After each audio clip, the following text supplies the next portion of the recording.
नमस्कार शेतकरी मित्रांनो, शेतकरी मित्रांसाठी आनंदाची बातमी।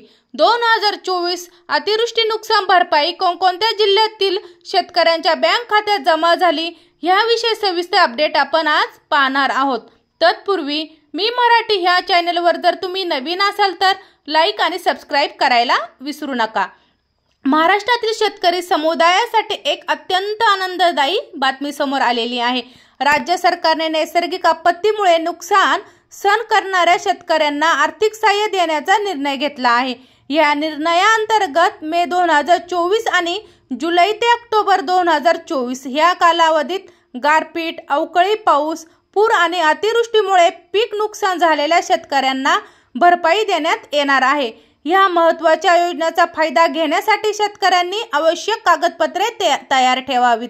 दिनांक 16 जुलै 2025 रोजी या संदर्भात शासन निर्णय प्रसिद्ध करण्यात आला आहे, ज्यामुळे हजारो शेतकऱ्यांना आर्थिक दिलासा मिळणार आहे।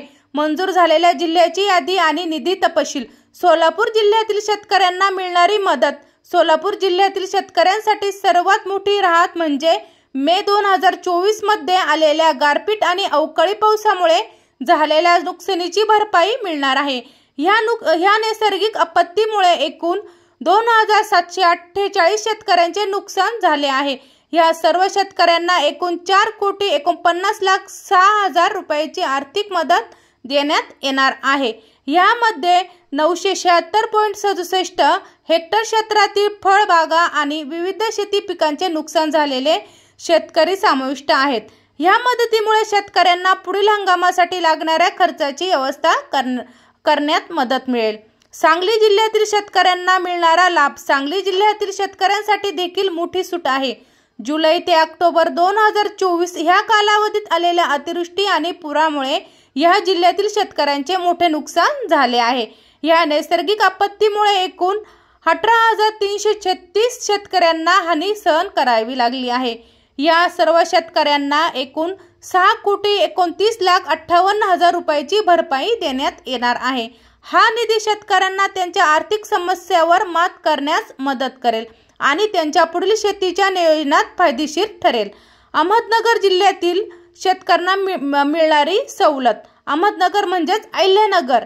अहिल्यानगर जिल्ह्यातील शेतकऱ्यांसाठी देखील राज्य सरकारने विशेष तरतूद केलेली आहे। जुलै ते ऑक्टोबर 2024 ह्या कालावधीत आलेल्या अतिवृष्टी आणि पुरामुळे ह्या जिल्ह्यातील 1,551 शेतकऱ्यांचे नुकसान झाले आहे। या शेतकऱ्यांना एकूण 2,05,00,000 रुपयाची आर्थिक मदत देण्यात येणार आहे। जरी ही संख्या इतर जिल्ह्यातील तुलनेत कमी असली तरी प्रभावित शेतकऱ्यांना मिळणाऱ्या या मदतीमुळे त्यांच्या आर्थिक स्थितीत सुधारणा होईल। मदत वितरणाची पद्धत आणि नियम। थेट बँक खात्यात रक्कम जमा करावी। या सर्व मंजूर झालेल्या मदतीची रक्कम थेट लाभार्थ्यांच्या बँक खात्यात जमा केली जाईल। या प्रक्रियेसाठी डायरेक्ट बेनिफिट ट्रान्सफर पोर्टलचा वापर केला जाणार आहे। या पद्धतीमुळे पारदर्शकता राहील आणि भ्रष्टाचाराची शक्यता कमी होईल। शेतकऱ्यांना मध्यस्थांकडे जाण्याची गरज नसून त्यांच्या खात्यात थेट पैसा जमा होतील। या सुविधेमुळे शेतकऱ्यांचा वेळ आणि पैसा दोन्ही वाचेल। भरपाईचे दर आणि गणना पद्धत। भरपाईचे दर ठरवण्यासाठी 1 जानेवारी 2024 च्या सरकारी निर्णयाचा आधार घेतला जाईल। या निर्णयामध्ये जिरायती, बागायती आणि फळ पिकांसाठी वेगवेगळे दर निश्चित केले गेले आहेत। प्रत्येक पिकांसाठी वेगळे दर असल्यामुळे शेतकऱ्यांना त्यांच्या नुकसानीनुसार योग्य भरपाई मिळेल। ह्या पद्धतीमुळे न्याय वितरण सुनिश्चित होईल आणि कोणत्याही शेतकऱ्याला कमी भरपाई मिळणार नाही।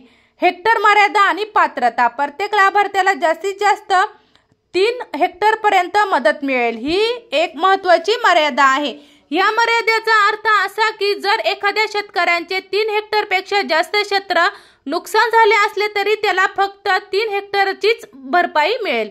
या नियमाचे उद्दिष्ट म्हणजे जास्तीत जास्त शेतकऱ्यांना या योजनेचा लाभ मिळावा। लहान आणि सीमांत शेतकऱ्यांना प्राधान्य देण्याचा हा सरकारचा प्रयत्न आहे। आवश्यक कागदपत्रे आणि प्रक्रिया। लाभार्थ्यांनी घ्यावयाची काळजी कोणती? या मदतीचा लाभ घेण्यासाठी शेतकऱ्यांनी काही महत्त्वाच्या गोष्टींची काळजी घेणे आवश्यक आहे। सर्वप्रथम त्यांचे बँक खाते कार्यान्वित स्थितीत असले पाहिजे। त्यांच्या बँक खात्याची माहिती आधार कार्डशी जोडलेली असावी। ह्यामुळे डीबीटी पोर्टलद्वारे पैसे हस्तांतरित करण्याची सुविधा होईल। शेतकऱ्यांनी नेहमी त्यांच्या बँक खात्याची तपासणी करावी आणि कोणत्याही समस्येच्या बाबतीत संबंधित अधिकाऱ्याशी संपर्क साधावा। अशाच नवनवीन अपडेट घेण्यासाठी मी मराठी ह्या चॅनलला भेट द्या। धन्यवाद।